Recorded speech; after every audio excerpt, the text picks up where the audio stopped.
Hi friends, இந்த வீடியோவில் நம்ம என்ன பார்க்க போகிறோம்னா தமிழ்நாடு கிராம உதவியாளருக்கான பாடக்குறிப்புகள் தான் நம்ம பார்த்துக்கிட்டு இருக்கோம் ஒவ்வொரு வீடியோவாக. ஸோ அந்த வகையில் இந்த வீடியோவில் வந்து நம்ம கிராம கணக்குகளோட கண்டினியூஸ் தான் பார்க்க போகிறோம். ஸோ நம்ம லாஸ்ட் வீடியோவில் பார்த்தீங்கன்னா கிராம கணக்குகள் எண் வந்து 14C வரைக்கும் பார்த்துருப்போம்.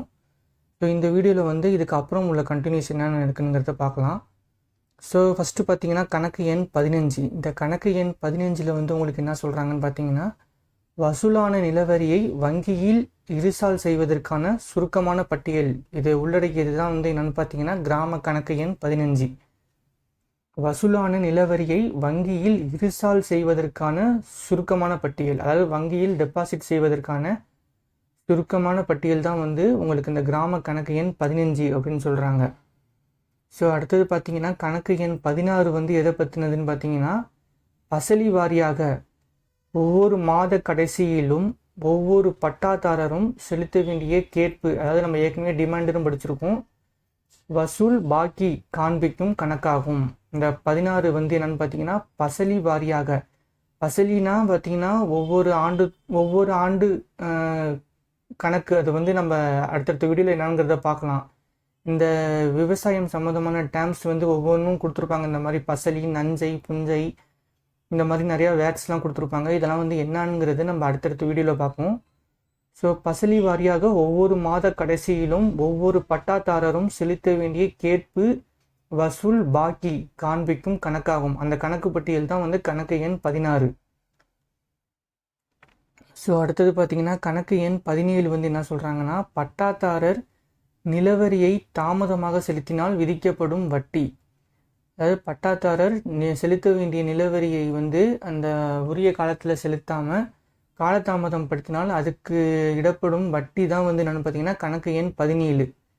கணக்கு எண் 18 வந்து என்னென்னா ஹிஸ்தி ரசீதுன்னு சொல்லுவாங்க. அந்த கணக்கு எண்ணுக்குள்ள வேறு பேர் தான் வந்து 18க்குள்ள வேறு பேர் தான் ஹிஸ்தி ரசீது. நிலவரி செலுத்தியதாக வழங்கப்படும் பற்றுச்சீட்டு, நிலவரி செலுத்தியதாக வழங்கப்படும் பற்றுச்சீட்டு தான் வந்து என்னென்னா ஹிஸ்தி ரசீது. கணக்கு எண் 19 என்ன சொல்கிறாங்கன்னா, பிறப்பு இறப்பு இறந்து பிறந்தவை பதிவு செய்யும் பதிவேடு. பிறப்பு இறப்பு இறந்து பிறந்தவை பதிவு செய்யும் பதிவேடு தான் வந்து கணக்கு எண் 19. அடுத்தது பார்த்திங்கன்னா கணக்கு எண் 20. அதுக்கு இன்னொரு பேர் வந்து என்னென்னு பார்த்தீங்கன்னா மலைக்கணக்கு அப்படின்னு சொல்கிறாங்க. இது வந்து எதை பேஸ் பண்ணியிருக்குன்னு பார்த்தீங்கன்னா, மழை பெய்த அளவின் விவரங்களை குறிக்கும் பதிவேடு தான் வந்து இந்த மலை கணக்குன்னு சொல்லக்கூடிய இந்த கணக்கு எண் 20. அடுத்தது கணக்கு எண் 21 என்னன்னு பார்த்தீங்கன்னா, பட்டாதாரர் அல்லது மற்றவர்களுக்கு சொந்தமான கால்நடைகள் குறித்தான கணக்காகும். அதாவது இந்த கிராமத்தில் உள்ள ஒவ்வொருத்தரும் எவ்வளவு கால்நடைகள் வச்சுருக்காங்க அப்படின்னு சொல்லிட்டு அதை குறிப்பிட்டு ஒரு பதிவேடு வந்து மெயின்டைன் பண்ணுறாங்கன்னா அது வந்து கணக்கு எண் 21.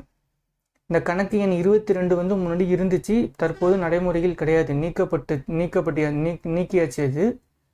அடுத்தது கணக்கு எண் 23 என்னன்னு பார்த்தீங்கன்னா, கிராமத்தில் ரயத்துவாரி உரிமை முறையில் உள்ள பல வகை மதிப்பு உள்ள கைப்பற்றுகளின் எண்ணிக்கையை காண்பிப்பது. அதாவது இந்த கைப்பற்று நிலங்களின் எண்ணிக்கையை காண்பிப்பது தான் வந்து இந்த கணக்கு எண் 23.